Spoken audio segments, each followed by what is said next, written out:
Greetings to all property selling professionals. Once again we can meet to share a warning message to all house owners and for you to relate to your clients.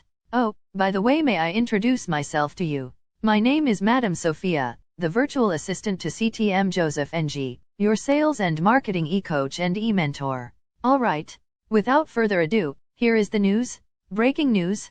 House owners must monitor slopes. Property owners must make it point to inspect their surrounding frequently to identify early signs of slope failure. Slope Watch Program Director Eriko Motoyama said this should include minor cracks in retaining walls, crooked or fallen trees and ground surface movement. She said it was vital that owner know what to look out for so remedial works could be carried out immediately to prevent major damage later. Even if there had been no significant incidents in the neighborhood, owners should still check as changes in the surrounding environment such as development projects which can affect a slope, she added. Motoyama noted that while residents were more aware of the risks of new hill slope projects, similar consideration should be given to older neighborhoods and properties. In Comensa Heights, Ampang for example, there had not been any landslide in the past until Friday's incident, she said, adding that other signs to look out for included separation or gaps at the boundary walls and bulging walls or slopes. About 27 families were evacuated, following the Sept 17 landslide. The State Disaster Management Authority has also declared the affected area a disaster site. Meanwhile, Ampang Jaya Municipal Council, MPAJ, Engineering Department Director Zafrul Fazri Modfauza said it was still waiting for the report by Minerals and Geoscience Department. The houses and structures in the affected area were built in 1982, he explained. At the moment, we are monitoring the 3 affected lots. He pointed out that MPAJ monitored 356 risky slopes every year for early signs of slope failure. Of these, 118 belong to MPAJ, 37 to the government, while 201 are owned by private individuals, developers, or joint management bodies and management corporations. However, Zafrul added that slopes in Comensa Heights were not under its inventory as it was not considered a critical risk area for slope failure. Comensa Resident Committee Chairperson Maud Fazil Abdullah said hill slope areas such as the one in Comensa Heights should be monitored from now on. We hope the authorities will conduct soil studies or utilize other monitoring systems to detect any early signs of slope failure, he said. Deputy Science, Technology, and Innovation Minister Datuk Ahmad Amzad Hashim said yesterday that satellite images taken before and after the landslide would be compared to help determine the cause of the landslide in Comensa Heights. End of breaking news. Source: The Star, 21 Sept 2021 PS. Does this news sound shocking news to you? A big yes if you ask me. Before ending this message, I would like to introduce the next speaker. She is none other than Madam Florence, another virtual assistant to CTM Joseph NG. OK. Thank you, Madam Sophia VA, for allowing me to present the rest of this week's bulletin. In case you forget, may I introduce myself as Madam Florence, another virtual assistant to CTM Joseph NG. Without further ado, let's continue. Alright. Chapter 7. I will think over, close quote. When your prospect says, I think over, they expect you to say, 0K, and you leave. Because that's what an average salesperson does. By Tom Hopkins, a world-renowned as the builder of sales champions. For the past 30 years, he's provided superior sales training through his company. You have to read the chapter closely to get a thorough understanding of the I think over closing method. In truth, this closing method have made many of my trainees excel in their closing ratios. Speaking through my personal experience in the closing situation I have over the years in selling and training, I arrived to the conclusion that the greatest single problem we all have in our selling is, I will think it over and let you know. By the way, if you have never heard of this, don't bother about it. But the prospectors use this tactic to you, don't they? You have often heard this saying by a prospect, I tell you what, I am just not the kind of person who likes to make, snap, judgment. You let me sleep on it overnight. We would probably go along with you, but I just hate to make a decision right now. Let me think it over.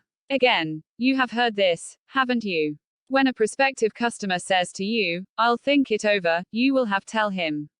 And I would strongly recommend you to memorize these lines. That's fine, sir. Obviously, you wouldn't take your time thinking this over unless you were really interested. Would you? You are telling me this to get rid of me, are you?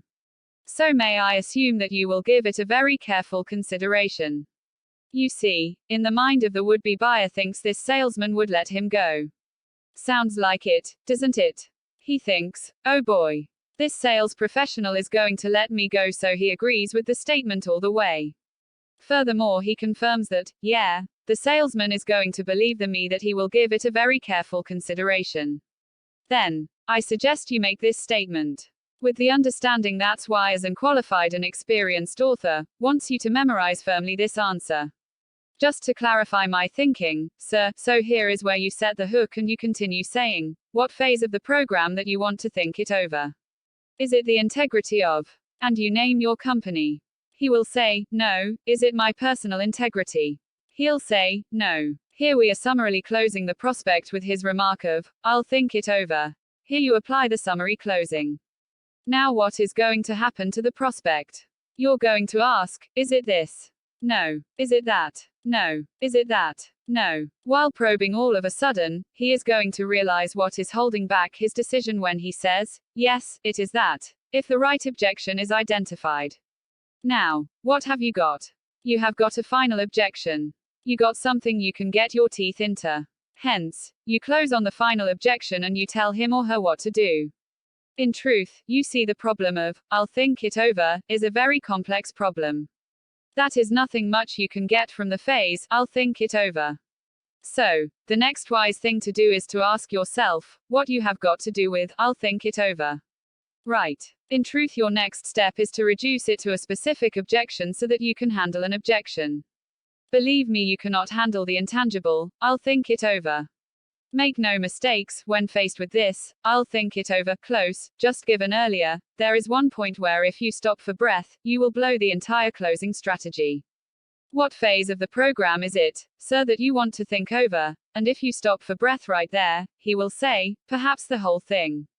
And you are dead. But if you continue without hesitation, what phase of the program is it, sir, that you want to think it over?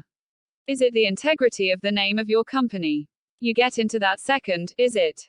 Without pausing at all, and you get him to say, no, no, no. And finally, he realizes what's happening and he says, yes, that's it. I guarantee you that if you can use it with skill when faced with the saying, I will think it over, you will have to convince yourself in your own imagination, boy, I own this one. As here is a critical instant in this close that comes when you must say, just to clarify my thinking, what is it that you wanted to think over? Is it my company's integrity? Remember that a pause between, over and is it my company's integrity, is a pure disaster. Don't turn this important element of the closing into two sentences. What is that you wanted to think over? Is it my company's integrity? Don't pause or even raise your tone to indicate a question after the word, over. Just continue asking again and again to seek out the stumbling block that is holding back the prospect's decision to buy. That said, shall we cross over to the all-important summary? It's highly important, as this paragraph would serve as a reminder. Get my drift? Summary. Without sounding like a broken record, allow me to highlight some important points. All right. Be assured this close method had helped me and my trainees to close more sales. To reinforce yourself, do not be shaken by these words uttered by the prospects. To consider these few words as stairway to the sales close. To take advantage of this, think it over, do take a chance to find out the real reason or reasons why the prospect does not buy. By the process of elimination, you can single out the real reason and then you can finally close the sale effectively. Does that sound easy to understand and to use as a great method of closing? You bet. Finally, it is now the best time to end this chapter with a convincing conclusion. Agree. Conclusion. Therefore, in rounding up chapter 7 regarding the chapter's title, I will think over, close, I cannot overstress its importance as an effective closing method. Since that you have read almost the entire chapter, I am sure you will agree with me, and without any doubt, it really does works. Trust me. What really convinced me and my participant is that we have successfully used this method. 9 out of 10 times, it has worked effortlessly. You should try this method faithfully. You may fail once or twice, but when applied often and well, you would thank me for this. Having said and done, I am happy to close this chapter with a big thank you. All right. Hope to see you in the next chapter. Goodbye from me, Sophia and CTM Joseph NG. End of chapter 7. Hope you find this chapter useful for your work.